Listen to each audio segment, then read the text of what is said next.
No matter if points are gained or points are lost, there will be much to discuss. For analysis regarding tonight's Winnipeg Jets game, here are Dave Minuk, Ezra Ginsburg, and your host, Drew Mandel. The Illegal Curve post-game show starts now. Good evening, Winnipeg. Good evening, Manitoba. And for all of those you listening live to the Illegal Curve post-game show, good evening to you. Although there was not Drew Mandel as the host, it is Dave Minuk who is hosting because Drew is taking the evening off, so leaving us to run amok on the Illegal Curve post-game show. It's pretty much 12 hours exactly since we last went live on the Illegal Curve hockey show. So hopefully folks aren't sick of us already and they're ready to, talk to the Illegal Curve boys, the guys who run the show, the worker bees, Ezzy and I, who are just, the constant keeping Illegal Curve running. The real two that matter, right, Dave? That's right. That's what exactly. we're going with. No, I mean, exactly. He hasn't taken a night off so far, so he deserves a night off. Yeah, said to a guy who's also never taken a night off, but it's okay. It's not like I was at a Moose game already today or anything like that. Well, Dave, you don't sleep, so you can't take a day off when you don't sleep, right? Because you have to work. So. Yes. Well, maybe it's apropos. See, people are saying, Robert Starr is saying Drew's taking the night off like the Jets. So let's talk about the hockey game that we just saw between the Winnipeg Jets and the San Jose Barracuda / Sharks.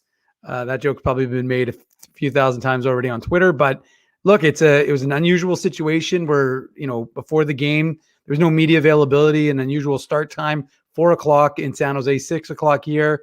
Then there were reports that there was a COVID situation in San Jose. Originally, our friend Curtis Pachelka, who covers the San Jose Sharks for the Mercury News, he was reporting that originally there were 5 players plus head coach Bob Boughner. So those guys were going to be on the COVID protocols, and the game got pushed back. Originally, it was going to be at 6:15 Winnipeg time, then 6:30. They determined they had the warm-up skate when the puck was supposed to be dropping. So it was a very unusual situation, and it wasn't as if it was the third, fourth, and the lower pairing defensemen who were out of the lineup for the Sharks. And, then that list got expanded. Logan Couture got added to that list, although apparently his wasn't COVID related. It was just that he was under the weather. But the reality was that list expanded. And I tweeted this out, and I agree that, or I believe this, that the Sharks are lucky that they have their affiliate in San Jose, the Barracuda, who play in the same building, because, if you didn't, that could have been an uncomfortable situation. Or if they're playing in Stockton tomorrow, I looked at the schedule. So if they would have been, elsewhere, that could have been posed a problem as well. It doesn't. They end up playing the game, half an hour later than it should have. And, it was just an unusual start to the game, right? You had a Sharks team. And a lot of times people, say, oh, well, that's an AHL squad. You should beat them easily. But, those guys get jacked up for this call. Like, guys wait sometimes their whole career to get called up to play in the NHL. So you're not getting guys who aren't going to give 500% effort. That's the reality. Now they may not have the same level of talent as the teams that they're facing, but the reality is you're not going to get a lack of effort from guys who are getting called up from the AHL to give an opportunity like this. Right. It's almost like a situation, Dave, with all these AHL players or players that are in their, first or second year when they're in the lineup, that chaos can work against the team that they're playing, right? Because you game plan for certain players and you have players in the lineup that now have something to prove, right? Like you have players that didn't think that they were going to be in the lineup this morning, right? And then, later in the day, in the afternoon, they find out that they're going to be there. And, there's definitely some unfamiliar faces, right? For Jets fans, watching that Sharks team, like Jason Megna, I had to go back and kind of do a double take. Like he hasn't been in the NHL since 2018-19 with the Ducks, right? So as you mentioned, Dave, having, your AHL affiliate in the same city, I almost was thinking, a couple of hours, or I guess less than that, an hour before puck drop, I was thinking, like, is this game even going to happen? Like, can the Sharks even, ice a full roster? So it was pretty incredible that, they were able to, get it together. And you mentioned even Logan Couture looked like he was going to play. And then, it was announced, as you mentioned, by Curtis Pachelka of the San Jose Mercury News that he wasn't going to play. So they definitely could have used him. Like 4 defensemen that are regularly in your top 6 were out of the lineup. Just incredible. And obviously, when you have Brent Burns, say whatever you want about Burnsy, but he obviously, factored in big time in overtime. Not only does he draw the penalty, right, Dave? Like he gets an assist on Timo Meier's goal. And, I'm sure, we're going to get into, the other goals that were scored. There weren't a lot, obviously, Dave. So we're going to have to, maybe do a little stand up or something, or, do a little musical interlude. But, obviously, Dubois and Connor and Ehlers come through and tie the game up. And let's be honest, Connor rang one off the iron, Dubois rang one off the iron. Like, these guys were creating chances for themselves. I thought Ehlers had a good game, even though, that was one of those games where it seemed like, Ehlers had a little bee in his bonnet there. Like, he was going after William Eklund, at the end of the second period there. And then obviously, just has the horse collar tackle on Burns, even though, it looked like Neil Pionk, Dave, was in position on defense. But, thanks for that, Blake. If I'm just mentioned in the same breath or text as Burnsy, then I must be doing something right, or I'm doing nothing right. But fun fact, as he once interviewed Brent Burns at 2011 in Minnesota, St. Paul at the draft, and said to him, I believe, what did you say? You called him one of the best dressed guys in the NHL? I did. Wow, that was 10 years ago. Shout out to Remo, who they're with me in St. Paul for the first draft for the Jets, which at the time didn't even have a name. They weren't called the Jets, but that's right. Winnipeg Hockey Club traded at that draft, Dave. I remember vividly, even though it was 10 years ago, even longer than 10 years ago, almost 10 and a half years ago now at this point. And Burns, the trade was announced because, of course, he was with Minnesota at the time.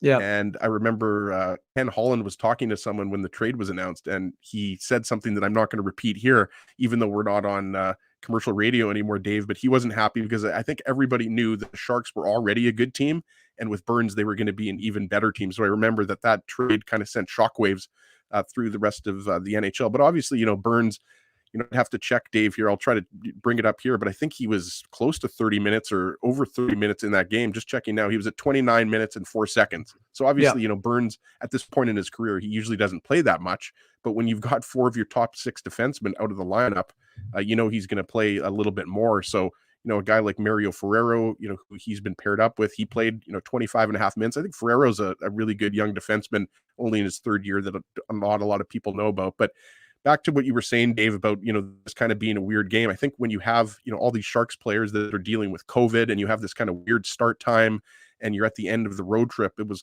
almost kind of a foregone conclusion that this game wasn't going to be pretty. But certainly the Jets didn't have a good second period. Like the first period, Connor Hellebuyck made some key saves. The Jets weren't great, but I thought it was, a fairly even first period. The second was not good. And then obviously the third, the Jets made their push, tied the game up. I guess, what do you take from this game? Like, you get a point, you lose a point. Connor Hellebuyck, for the most part, played really well. But, the Jets definitely, you could say, missed an opportunity to take 2 points from a team that was missing a lot of regulars. Yeah, and the game started, we should note, the expectation was Blake Wheeler was drawing back in after coming off the COVID protocols, having practiced with the team a number of times. And then all of a sudden, Murat Atesh of The Athletic tweeted out just before during the amended warm-up that Riley Nash wasn't skating, and instead they had Nate Beaulieu in the lineup, and obviously he didn't play forward, but he just ended up they had to go back to the 11-7. So we're not entirely certain. Paul Maurice, as far as I can remember, I was paying attention, obviously I was at that Moose game, so I'm not certain if he had a media availability in advance of the game, but we haven't, and he hasn't spoken yet, but we're not sure as to the reason why Riley Nash didn't play, because he practiced yesterday. So that would, maybe suggest that something happened there. But the reality is that, you lose Riley Nash, you're expecting Blake Wheeler to come back and play. And at one point it was funny because they're during the broadcast, they were talking about how, Blake Wheeler was on reduced minutes and he was like 6 seconds behind Kyle Connor. And I was like, these are reduced minutes? I don't think so. So, and just to clarify something, I'm not making excuses for the Winnipeg Jets losing tonight's game. I mean, they didn't play a good game. You can't play one period, as our friend Joe from Winnipeg is saying, and win a game. I don't care who you're playing.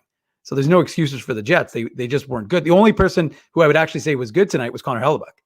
I thought Connor Hellebuyck was sharp and he made some nice stops. And he had to be, because the Jets in that second period, they left him out to dry a number of times and he had to make some quality saves. But yeah, I mean, there's not a lot of excuses, right? Like you just are being, I mean, the comments are right. There was a looseness to the Jets game that just wasn't consistent with what they needed to do in terms of winning. And winning sometimes masks things, right? So you're thinking, okay, well, we got 5 out of 6 points on this California road trip, but you came from behind, and you had to come back and win these games. The two goals by Ehlers in 19 seconds. Otherwise you lose that game. So, and I know obviously they won and you take that home, but at the end of the day, you didn't have a dominating performance against 3 teams that really, the Sharks were reeling. The Sharks were reeling before this whole COVID situation because after kind of starting off the season well, they had lost 3 in a row coming into tonight's action. Jets obviously having won 4 in a row. And then you have a COVID situation where they lose those guys. And again, I'm not going to malign guys who are coming up because I still think that they could give an excellent effort, but it doesn't change the fact that the Jets' effort tonight wasn't what it needed to be from a team. And again, you can isolate certain guys. I thought Pierre-Luc Dubois made a beauty play on the setting up the goal, recognizing that he didn't have a good angle at Reimer and he passed it off. He's a different player. He is a different player this year, Dave. And we talked about it before the season started. Sorry to kind of jump in there. But, no, that's fine. We don't have Drew here, so there's more airtime for us, right, Dave? But it's all about you and I, Big Daddy. He's playing, and again, I don't care if people think we're pumping his tires too much. Dubois has been, I think, the best Jets forward this year. I think Ehlers is up there as well, and obviously, Connor, just based on the fact that he's either second or third in the league in scoring. I'm not sure if he passed anyone, but I believe, Dave, he's third, unless I'm mistaken. But he's had his defensive issues. Like, let's be honest here, guys, or I guess just guy, because I'm used to Drew being on the show here, Dave. Singular. So unless you've got an imaginary friend behind you, I always do, but it's just the two of us, and of course everybody watching out there. So sorry about that, guys. Obviously, I'm hallucinating here, but on that first goal, Kyle Connor, that's just a missed read, right? Like, that's just a missed assignment. You had to pick up Tomas Hertl there. Like, it's just you have to, and he didn't. And Morrissey, even though Morrissey was in position there, Connor was just half a second, half a step too slow there. So even though Connor is third in the NHL in scoring and he keeps piling up the points, he's still making those mistakes defensively. And then we know what happened in overtime. I mean, when you go down a 4-on-3 situation, Dave, this, like, there's just so much room out there on the ice. And when you have Timo Meier and you have Tomas Hertl, Brent Burns, these types of guys, Kevin LeBanc was out there for the winning goal. Like, these are talented players. You could frame it however you like. Like, you could say the Jets lost this game to Brent Burns and a bunch of AHLers, but I would kind of take exception to that because they've got other good, like William Eklund. What was he, 4th overall? I forget exactly where he was drafted. He was like 7th overall, but we thought he might go top 5 back in July. Whatever, he was a top 10 pick. If you're a top 10 pick, you have a lot of talent. So even though Eklund, he's not putting up huge numbers yet, I mean, the point is these guys are skilled. Like, the Sharks are most likely going to be the bottom 10 team in the league this year. But let's not just say that, the Jets lost to, the worst team in the league. It's not like they were playing the Coyotes or anything like that. So yes, was the effort, lacking at times, Dave? Yes. Like, the second period specifically, like, it was like, what's going on here? Like, you have to take advantage of a team that is missing so many regulars, specifically on defense with Erik Karlsson and Marc-Edouard Vlasic, right? So, a disappointing result, but you did get a point, and I realized that you don't want to just kind of simplify it down to that, but I think it would have been much more devastating, Dave, if the Jets came back to Winnipeg with only 1 point from that game, considering the circumstances, and as we mentioned, the regulars out of the lineup. So yeah, it was a bit of a tough one.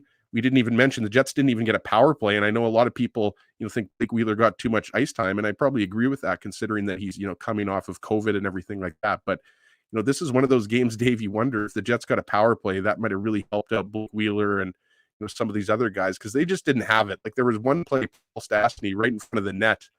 I forget who passed him the puck. Like, I agree with you. Like, Dubois and Connor were the Jets' best forwards, but that line of Kopp, Stastny, and Ehlers, like, Kopp and Stastny, I didn't think had great games. Like, I thought Ehlers was really solid, but Kopp and Stastny they just weren't creating enough chances. I think they had a few shots on net. But overall, I think, really the only line that was going was, Connor, Dubois, and Svechnikov. Yeah, there's, like I said, sometimes there's excuses for why a team doesn't have it, but, you're hard pressed to find it because this seems like Groundhog Day with his Jets team sometimes, right? Like, these are the teams that you're supposed to beat. This is the game you're supposed to, to be honest, if you get goal lead, if you get, if circumstances dictate that you lose the game, okay, you can understand that if, you're hitting crossbars and you're hitting posts, and the Jets did a little bit, but the reality was the Jets didn't dominate the Sharks and then get goalie because James Reimer, Marina Manitoba's James Reimer, had a phenomenal game. That to me, I think is a little bit. But he was solid, right? Like whenever you make 35 saves, you're solid. No, he was good. I'm not maligning him. I'm saying, but if that was the only circumstance, if they got goalie by him because he made all these saves and they just that happens. I mean, it's hockey that, like I said, it occasionally will happen where a goaltender will play out of his mind and win a game for his team even if they don't deserve it. The problem it wasn't that they didn't deserve it. I mean, like you said, that second period by the Jets, and that's not the first time, right? That's a common theme with Winnipeg in the second periods. And so you're wondering, what is going on? Why is their structure so loose? Why is it? Because the one thing, I mean, even though the forwards have been somewhat chaotic, the defensive units have been fairly consistent, right? So I know obviously 7 adds an element that they, quote, aren't used to, but you've now played with it for 5 or 6 games. So, I mean, it's not as if it's been the first game. So you are used like, to it now. Well, that's what I mean. Like you played it more than you have, 12-6. So there should be a little more familiarity, even if you don't prefer it because you get less ice time as a defenseman. You still have to kind of be aware of the fact that that's kind of been your structure for the entirety of, for the most part, of the regular season. And as a result, you have to be playing a different game. And to me, that's the problem. Like I said, you should be able to control the play much better than they did. And they didn't do that in tonight's game. So, I mean, I'm not making excuses for the Jets. I didn't think they got, like I said, I thought Reimer played a good game. I thought he was solid. But they didn't throw, I mean, I haven't looked at the natural statistics he didn't numbers. Have to steal the game. No, he didn't have to steal the game. And so like, that's the problem, right? When you aren't, pouring on the pressure and dominating a team, which again is, they're going to give you a high effort, but like at the end of the day, the high danger chances were 10 across the board. So it's not as if you controlled the play. It's not as if you were dominant. I mean, the Jets had a slightly higher expected goals, but at the end of the day, you just didn't do enough. And like I said, probably the only good news is it was pretty much across the board, right? There's no players that you're holding up and you're saying that player played well. For the most part, with the exception of, and really like Winnipeg Joe said, you can't just play one good period of hockey in the third period and think you're going to win. That's arrogant. And that is an arrogance to your game. And the problem is the Jets have talent, right? So you're only down by 1. I actually didn't think the Jets were going to lose that game in regulation. It felt very much like a standard Jets comeback, tied in the third period, win it in overtime or lose. I mean, whatever, they obviously lost it, but it kind of had that hallmark of a Jets team that knows that they can tie up a game that's that close, especially when they killed that power play in the third period. I thought if San Jose goes up 2-0, I don't think the Jets are coming back from this game, but 1-0 isn't insurmountable for this Jets team. And of course that's what they did. So, it's almost like, is it better for them not to have gotten any points? Because you shouldn't be feeling good about what you saw from this Winnipeg Jets team tonight. No, that was a greasy 1 point, Dave. You're absolutely right. That was not like we deserved that point. I can't believe we didn't get 2 points. You're lucky to get that point. Just in terms of, as we talked about, like there wasn't a lot of controlled play. And I'm glad that you brought that penalty kill up, Dave, because I agree with you. In that third period, it was early, a few minutes, 3 minutes or whatever, into the period.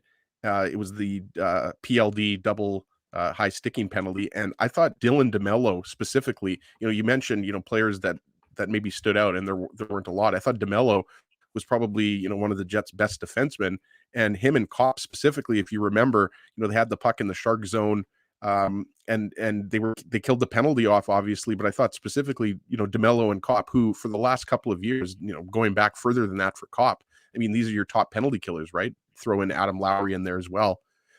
So I thought that was where the Jets got their energy and allowed them to come back, because I agree, Dave, in that type of game where you just weren't creating a lot of offense. You go down 2-0 and the game is over. So yeah, how are you going to look at this road trip? You're going to look at the road trip like you got 5 of 6 points, but there's also, unfinished business in this game tonight in terms of, just not taking advantage of a team that you had to beat with the regulars in the lineup. And especially, with all these guys that, going back to, Jason Magna, like he's the guy that really stood out to me. Good for him, because he probably wouldn't have been in an NHL game this year.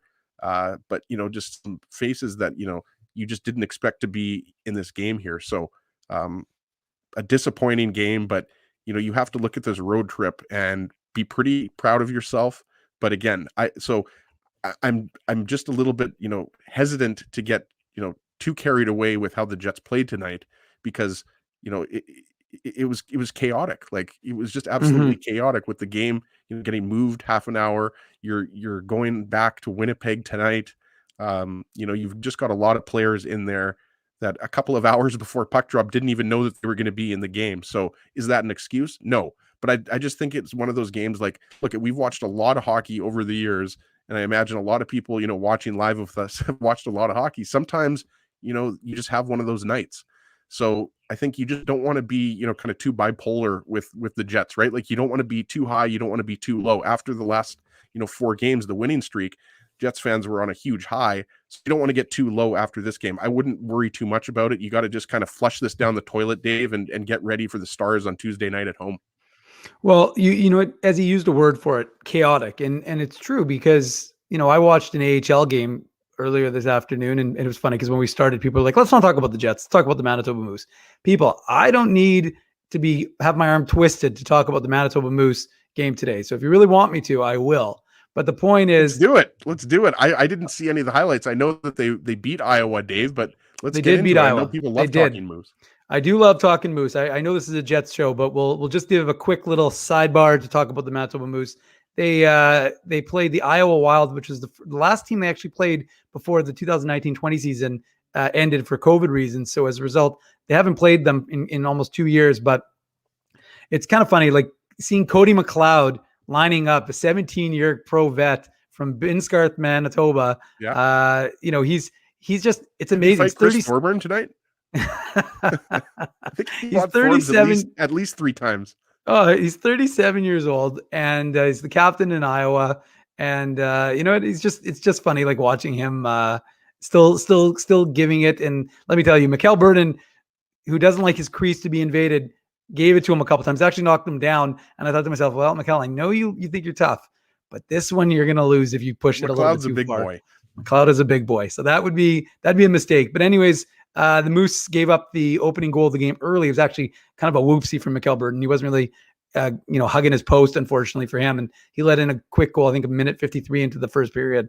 But Thomas Charon, who's a relatively new, he's playing his first pro season. He scored his first goal to tie it up in the first period. It was a pretty even game, a little unusual, when you see these teams that you haven't seen, before or in a long time, getting used to each other. And it's funny because traditionally in the Central, they would have played each other, 8 or 6, 8 or 12 times. So usually you're used to seeing them a lot, but you haven't seen these guys in a long time. So that was kind of, took them a little bit of time to get used to playing each other, but eventually kind of got going. And then the Moose started to roll in the second period, scored 3 goals to take a 4-2 lead. And then, and it was kind of the way they were scoring, right? So you had no bagel winners yet. We'll do that after.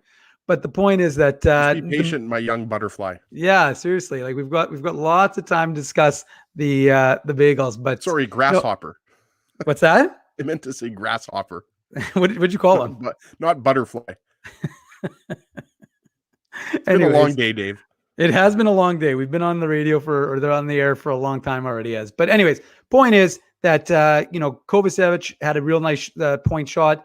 We thought it was actually him who scored. Turned out it was Cole Meyer who tipped it on the way in. Leon Gavanke, the 2017 fifth rounder, he scored his first goal of the season. And Simon Lundmark, who 2019 second rounder for the Jets, right shot defenseman, he scored his first goal for Winnipeg, and David Gustafsson got a beauty on the power play. Cole Perfetti, the 2020 first rounder, you give that kid some time and space, it's unbelievable what he can do. But it's interesting, right? I mean, this is going to be an interesting year for Cole Perfetti and Marty Johnson, who's the Moose assistant coach. He spoke after the game. And one of the things that he said that kind of caught my ear, because even though I'm aware of it, I hadn't really thought of it. The AHL is a lot different than what Cole Perfetti would have experienced last year, because a lot of that kind of middling talent, those tweeners, were on the taxi squads. So you didn't really play against those guys as much last year as you will this year. So that was kind of the fact, Dave, that he was only playing a select number of teams, right? Well, for sure, you're only playing the other Canadian teams, so that's for sure as well. But you're not necessarily seeing some of the upper echelon AHL guys up with the NHL teams last year. So it's a different speed. It's something he's adjusting to. Mark Johnson talked about how he adjusted to it, and he can see it already in his game. Anyways, he was really good on the power play, tic-tac-toe with Christian Reichel, who ended to David Gustafson back in the net. Beautiful goal. And then Simon Lundmark scores. So, the Moose pick up the big win, and they're rolling, right? 3 wins in a row for Manitoba. They're going to go for the 4th win and the series sweep tomorrow afternoon, 2:00. I've got 2 tickets, by the way, you can celebrate T-Kona's Paulie's birthday.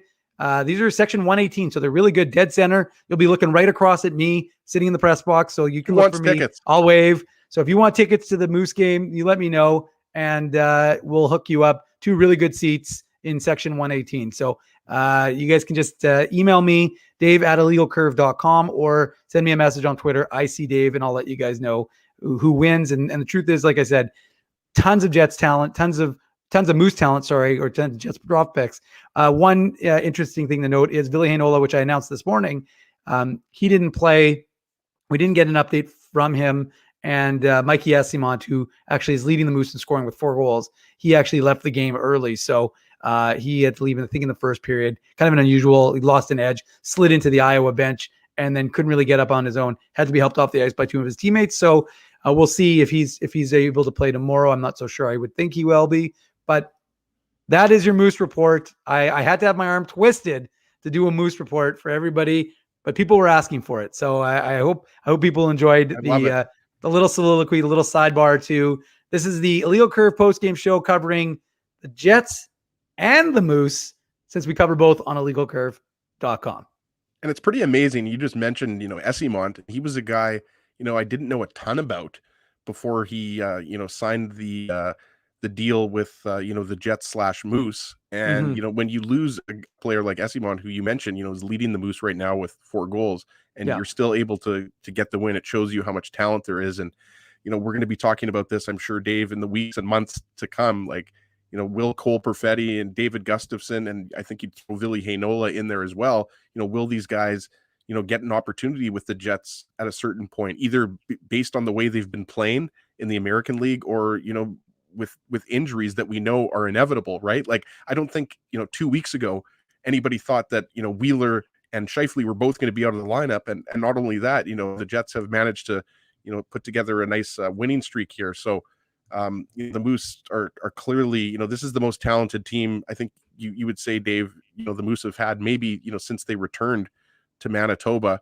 And then you throw in Dylan Samberg, hasn't played a game yet, right? So, Yeah. I mean, when Samberg's in the lineup, Heinola's in the lineup, Esimont, like, this is, I don't follow the AHL close enough to know if they would be, a top 5 talented team, but, they might be, especially considering that, like, a lot of these guys are either first or second round draft picks, right? So, pretty exciting, when you've got the Bombers leading the CFL, you've got the Ice, best team in the WHL, and, the Moose and Jets are doing pretty well here. Let's not get too excited. It's only, 8 games into the season here, but clearly, the Jets have, aspirations of going a little bit further than the second round this year. So if it's up to me, Dave, we can talk Moose anytime you want. Well, that's good. I appreciate that, Ezzy. And, we're asking, Paul Adet's asking about Samberg when he's playing. So originally it was 6 to 8 weeks from that high ankle sprain, which I believe was September 24th. So we're around the 5-week mark right now of Samberg. I think we'll try and get an update. He's with the Jets technically right now still, because he was with them in training camp. So he hasn't actually been assigned to the Manitoba Moose. So he's up with the Jets. We'll see if we can get some sort of progress report on him, because probably either this week or next week, it should be fairly close. We'll see. Obviously depends on how his training is going, but yeah, I think it's an unbelievable, opportunity for folks to go and see all of these prospects, right? I mean, you've got 10 of the 20 guys generally who are in the lineup who are drafted by Winnipeg.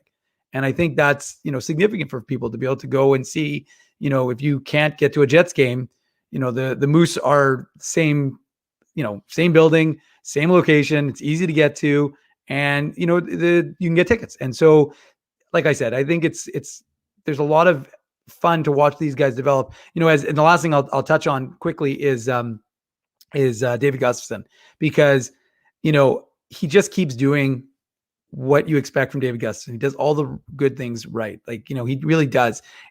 He doesn't make mistakes. And if he does make a mistake, you can bet your ass he is going to haul it to get back and correct what it is that he's made that error. So, he's on the PK. He is, effective on the power play. Like I said, he scored a power play goal tonight. So, or this afternoon, I should say. So that to me is like a player who's just there, who's right there. I would suspect that he would be the next forward called up if the Jets need someone. So there's a lot of positives from what's going on down on the farm, and we'll get back to what's going on up with the Jets very soon. But we should probably take a commercial break, if people will indulge us for just a little bit, so we can pay some bills, and then we will be back with some more Winnipeg Jets San Jose talk. Jerry Seinfeld, Chris Rock, Jon Stewart, Dennis Miller, Brad Garrett, the biggest acts and all the up-and-comers. They've all made their mark at Rumors Comedy Club, North America's longest-running independent comedy club. Rumors has kept Winnipeg laughing for over 25 years. When was the last time you laughed out loud? Make it a great night out with friends, or book your office or birthday party, even a fundraising event at Rumors. Get all the details and dates on upcoming shows at rumorscomedyclub.com. Whoa, Ezzy, why are you so happy? I just crushed 2 fresh Bagelsmith bagels with schmear. They're open on Jets home game nights until puck drop. Didn't you have Bagelsmith for lunch too? Yes, I did. What's your point? Come on, Bagel Boy, let's go to the game. Bagelsmith is Winnipeg's first and only Montreal-style bagel shop located at 185 Carlton Street. Visit bagelsmith.ca. He winds up. Oh! Looks like Ezzy took that one right in the choppers. A blistering fast puck hurts like HE double hockey sticks. That's why I let the pros at Linden Market Dental Center turn my yow into wow. Get your brilliant smile back with state-of-the-art restorative and cosmetic dentistry from real pros. And remember, always wear a mouth guard. Now that's solid on ice advice. Learn more at lindenmarketdentalcenter.com. Creating smiles for life. Boston Pizza, the perfect place for a drink. Or the new pickle pizza. Across from this guy, who's getting his fill of some classic cactus cut nachos. Next to some hockey fans that just saw a nasty OT winner. Boston Pizza. Enjoy some... What? Look at that guy. Just having a soak, eh? You do you. Enjoy some old fall favorites and some new ones, however you like, at Boston Pizza. For 3 generations and over 80 years, Tough Duck has been making apparel that works and plays as hard as the people who wear it. From jackets to work boots and everything in between, Tough Duck's clothing can handle the harshest environments, even the illegal curve hockey show. Work to live, live to play. Visit toughduck.com.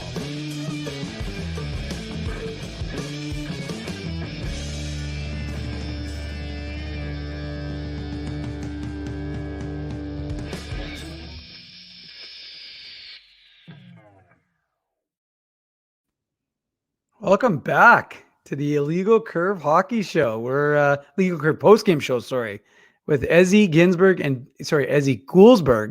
and Dave Minuk. Drew has taken the night off, so I'm your host. We are discussing the Jets' 2-1 OT defeat at the hands of the San Jose Sharks. And as one of the biggest topics coming into tonight's game was going to be the usage of Blake Wheeler. He's coming off of being in the COVID protocols, having COVID. He was playing on the third line in the practice. They had one full practice. They had one optional practice before this game. So the thought was, how are the Jets going to use Blake Wheeler? Are they going to try and ease him in, keep his ice time reduced? How did the Riley Nash injury play into? Are they going to use, that third line more than they would have maybe if they were able to roll four? But what did you think of Blake Wheeler's usage and the way, like I said, the amount of time he played in tonight's game?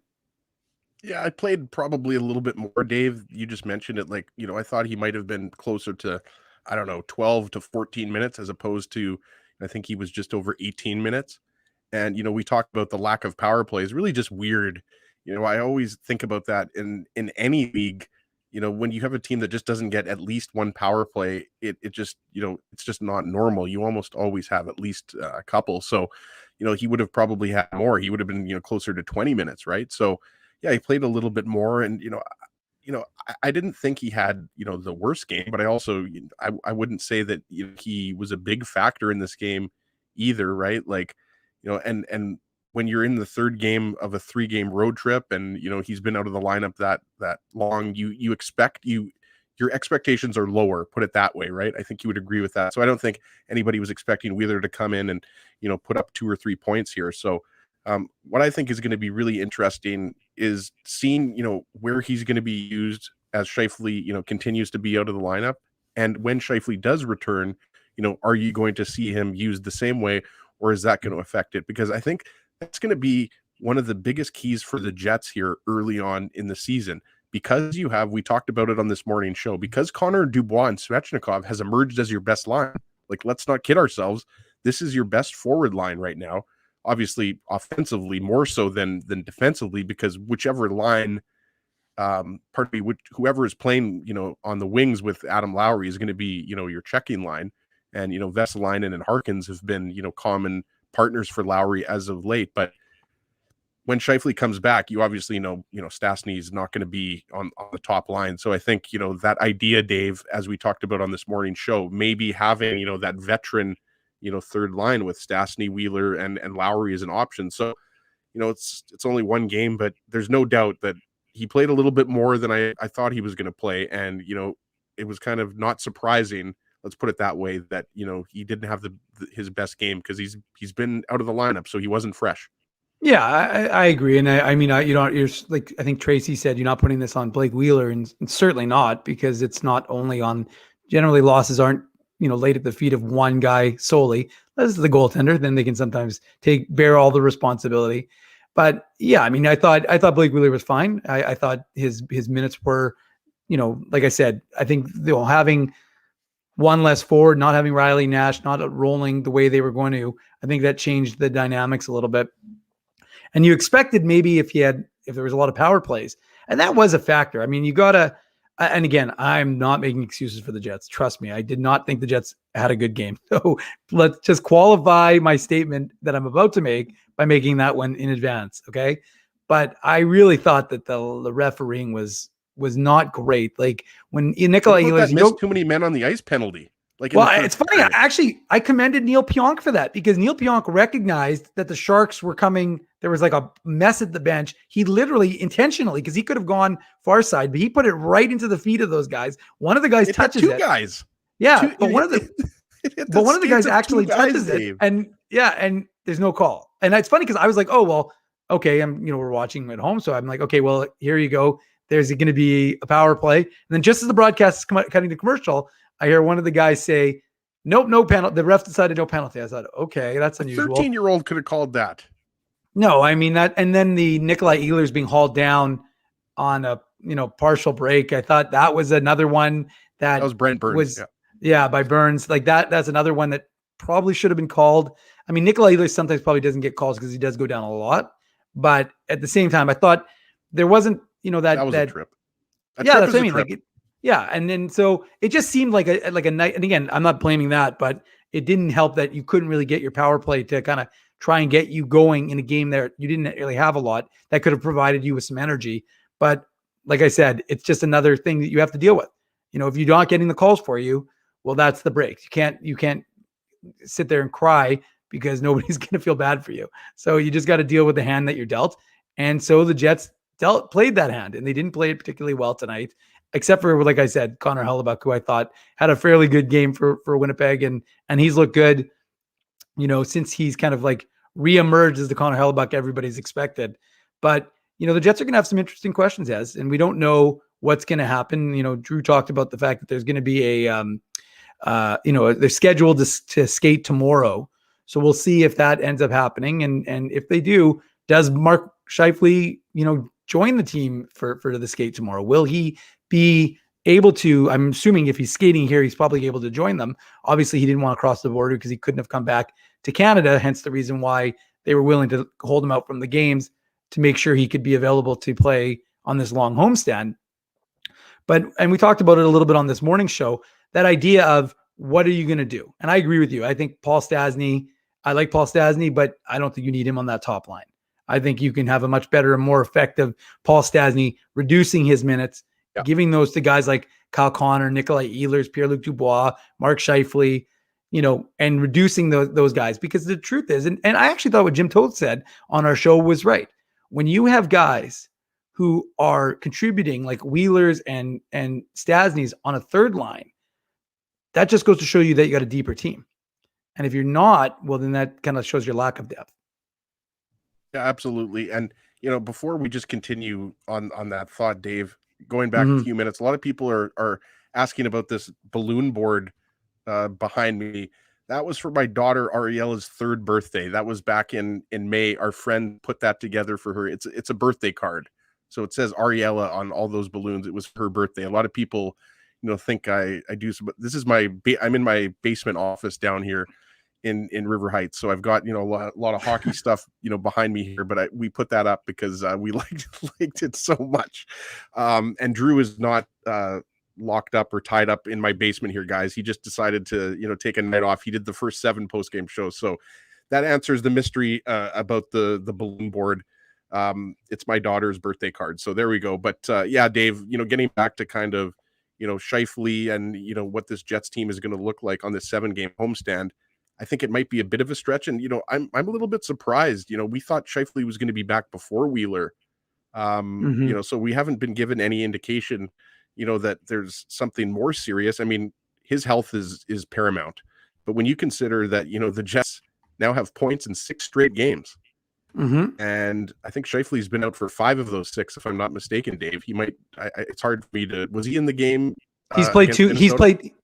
He's played 2 games, I think. Yeah. So there you go. They've got points in 6 straight games without Scheifele, which is really incredible. When you're missing your best forward and you're able to get points in every single game, pretty incredible. My best guess, and going back to this morning show, I kind of preface this with saying, my predictions are the worst. You might as well just kind of flip a coin or spin the wheel here.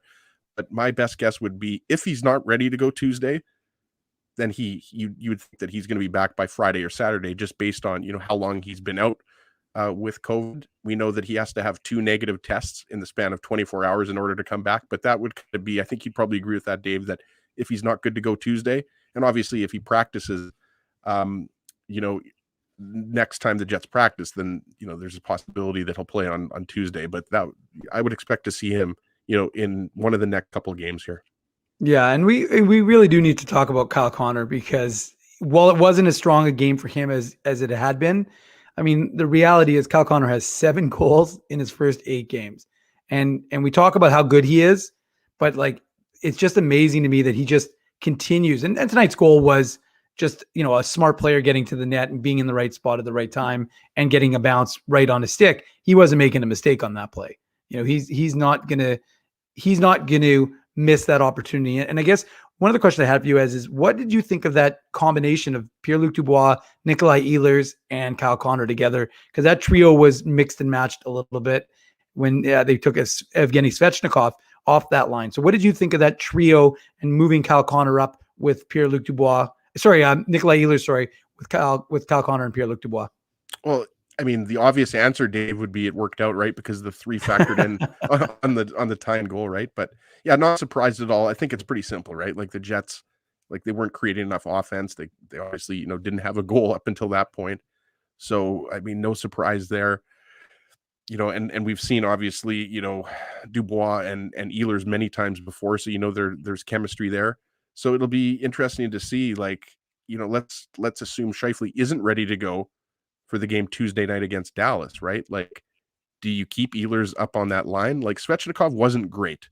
I know a lot of people in the chat, when I said that Connor, Dubois, and Svechnikov was the best line, I mean, obviously that's more about Connor and Dubois, right? Not necessarily Svechnikov, who we know, at times can be a little bit of a passenger on that line. Not saying that, he's not a good player, but he's not obviously not factoring in. Like Connor and Dubois, like I might have gotten a little carried away, Dave, comparing those two to, Rantanen and McKinnon or Draisaitl and McDavid, but look at the goals they scored in LA. Like those were really nice goals. Like those are goals scored by frontline, first line NHL players. And, I can, sing the praises of Connor and Dubois. Those guys have been criticized. And, we pointed out, Connor had a missed assignment on, Timo Meier's goal. Was that Timo Meier that scored the first one? Or was it Hertl? Meier scored Hertl got the winner. Meier got the first one, right? Well, there was only 2 goals, so I should remember that. My kids only went to bed, at 8:45. So, it was a little bit of a struggle to see everything that was going on here, Dave, for the post-game show. But so Connor missed an assignment there. He wasn't as quick as he should have been. He was a bit of a deer in the headlights there, but he's 3rd in the NHL in scoring. Like, it's pretty incredible what he's done here. And, Dubois has just, he's taken his game to a next level. He's obviously flushed last season down the toilet. And, he has emerged as one of the Jets' best forward. He's probably right now, in the top 3 forwards 8 games into the season here. So yeah, I expected Ehlers. I expected the blender to be out, Dave, and Ehlers was the logical choice to get that bump up because I thought he was moving his legs, using his speed, looking pretty effective.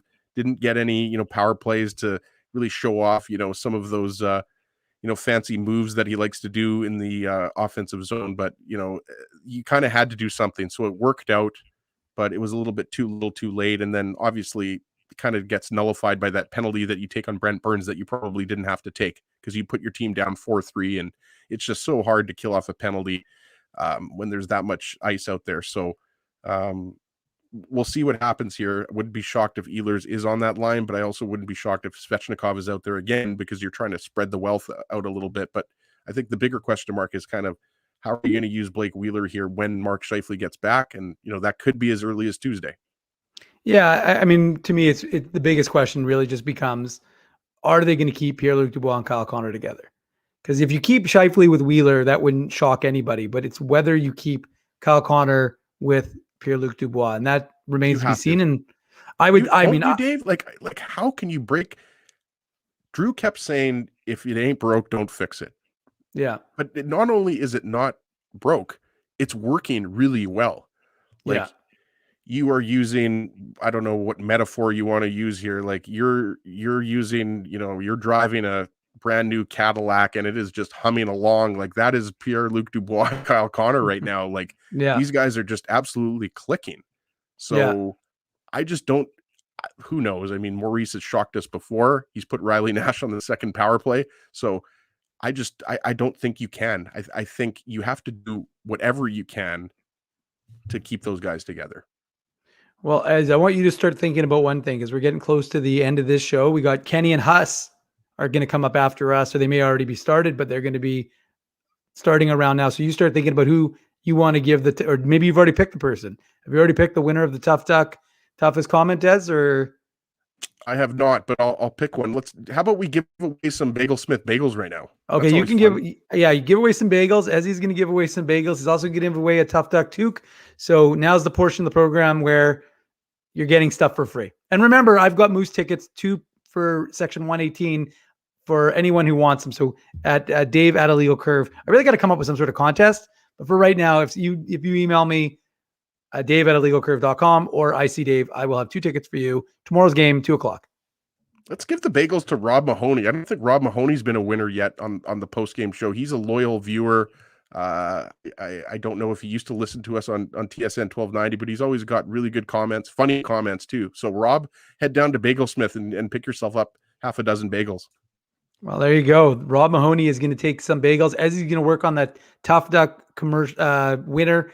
And we're going to ask you while you're in the chat, and we know some people are going to start to head to Kenny and Huss.